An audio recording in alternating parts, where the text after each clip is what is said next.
Traveling this bending road is always an adventure, and I'm glad we can do it together. It's easier together because no matter where we go in life, two things are for certain. One, you will eventually come to a bend in your road, and two, God will always see you through. Don't forget to hit the thumbs up button and click the subscribe button so that you know when I upload my next video. In this way, we travel together and we encourage each other along the way.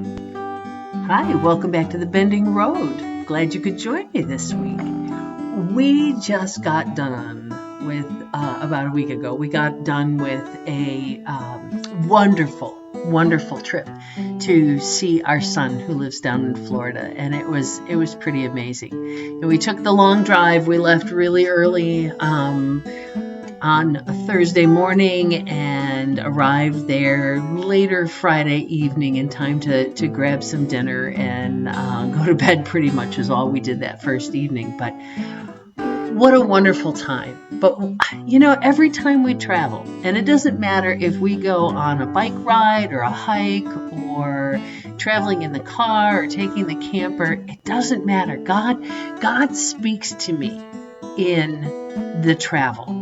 And some of the things, you know, he reminded me of along this journey is that the journey to get where you're going is an important part of the trip. And I know that we've all heard that before, you know, that the traveling is part of it, part of the experience, and that's fun and all. But I sometimes have to remind myself of that. That was 1,200 miles driving down, and when I was anxious to get down there and see my son, and I'll be honest, I was pretty exhausted from work and things that had been going on, and I was a little bit burnt out, so I was not in the best mental place. I needed that vacation.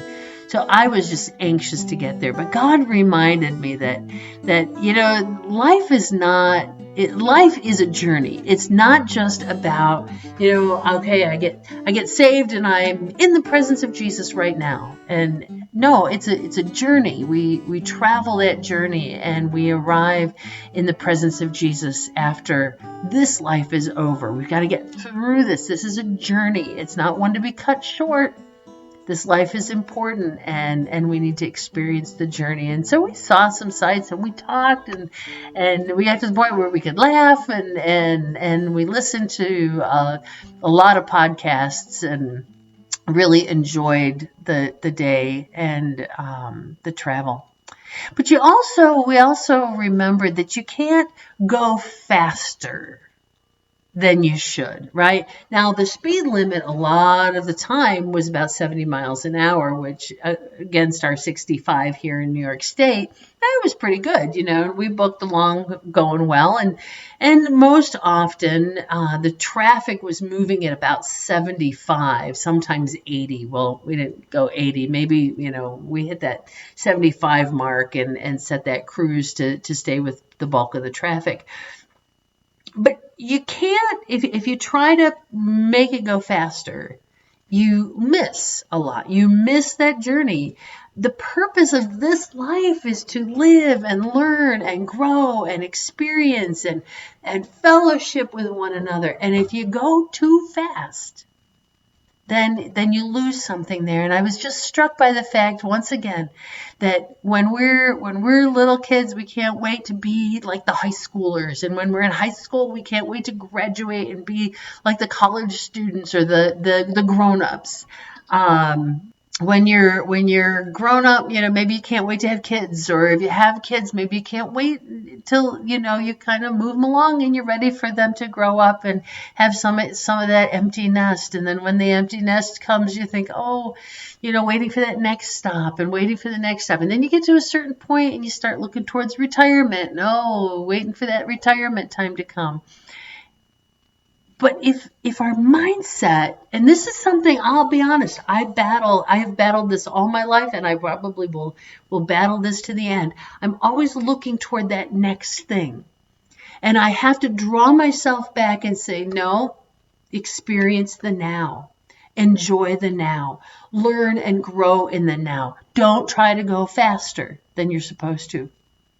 Also learned along the trip that you need to watch out for other drivers along the road, right? We had probably two kind of serious moments.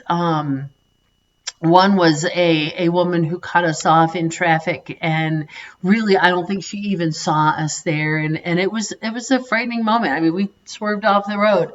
Then there was and we were okay, got back on the road. But then there was another moment where it was actually raining so hard that we hydroplaned, and that got scary for a moment.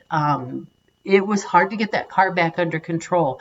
So we got to watch for other drivers, and we've got to watch for hazards along the road.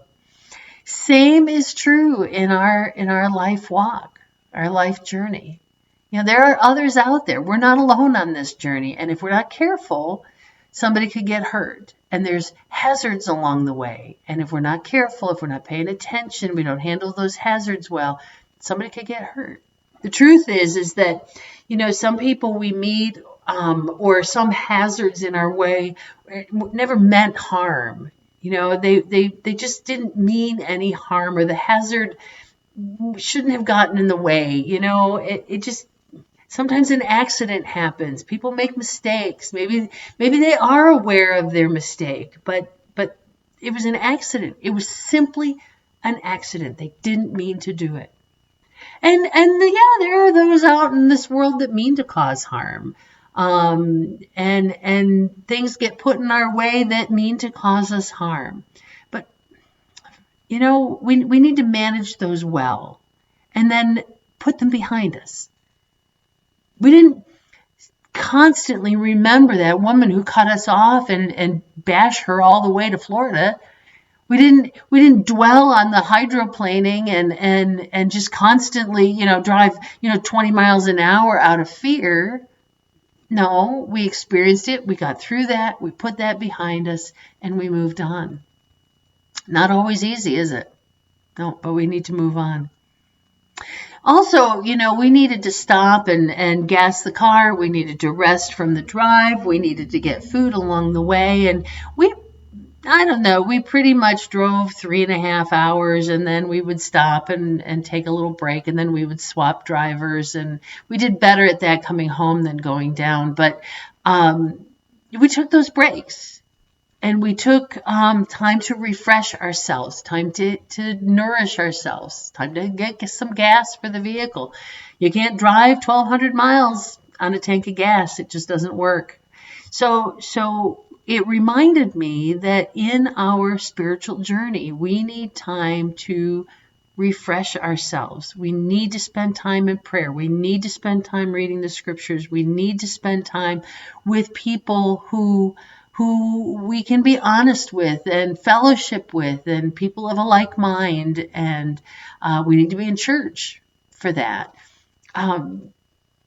We can't make the journey without those breaks, and we can't make this spiritual journey without the connection to God, without the connection of us with Jesus Christ through the power of the Holy Spirit. We need those spiritual disciplines to refresh us, to revive us, to keep us going. We also, need to pay attention to what we take with us on this journey. Now, admittedly, when we packed, we agreed to pack very little, a few t-shirts, a couple pairs of shorts, a sweatshirt, which we needed the first few days. It was pretty chilly down there. A couple different pairs of shoes and socks and underwear. We also took some snacks along with us for the drive, but we didn't even use everything we took, because our son had a washer and dryer, so we did our washing, and I did take a nicer outfit with me, which I didn't even wear, because most of the time we were on the seashore, or we were, at relatively low-key restaurants or whatever. But we need to be careful what we take with us. We could have so overpacked. I could have taken a new change of clothes for every day and something for the beach. You take something to sleep in, and then take something for the beach and something for casual, cooler weather and warmer weather, a couple of different sweaters. We could have taken something for a little dressier if we were going to go out, 2 or 3 things for that. And we could have so overpacked, but we didn't. And it reminded me about not storing up your treasures on earth.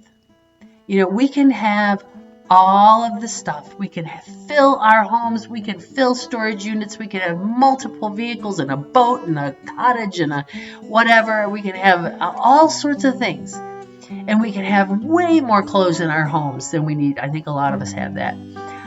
We can buy more food than we will ever eat, and we end up throwing things away. And we're storing up those treasures on earth. We can have major bank accounts, and it makes me think of the man in the parable who stored all of his treasures in barns, and he died. And where did all that stuff go? And the truth is these days, a lot of things, our kids don't want this stuff. Our grandkids don't want this stuff. So it's not, we don't pass things along generation to generation like we used to. There's no point in storing up treasures on earth.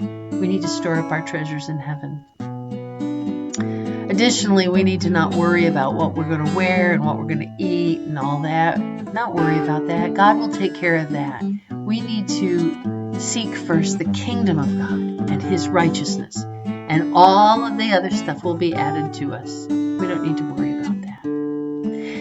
Every time we travel, I come home with these reminders, and God just reminds me about taking my journey here on earth. I don't know how long this journey will be. It will be at least 59 years. That's where I'm at now. I don't know how long it'll be, but however much time I have, whether I live to be 60 or if I live to be 105, I have a certain set amount of time on this earth, and I need to enjoy this journey. I need to live and grow and focus on the things of God, and God will bless this journey. I hope that you are enjoying your journey. I hope that as we travel this road and hit these bending roads, that you remember some of these lessons that I've learned along our journey, and I hope I've encouraged you. Have a great day, and I will see you next week along the bending road. Thank you for watching, and thank you for working together along this journey. Connect with me on social media or on my website at bendingroad.weebly.com. Let me know how I can pray for you as you navigate the bend in your road. I pray that when you see the bend in your road, you will not be afraid, but will take the hand of God and keep walking. You are not alone.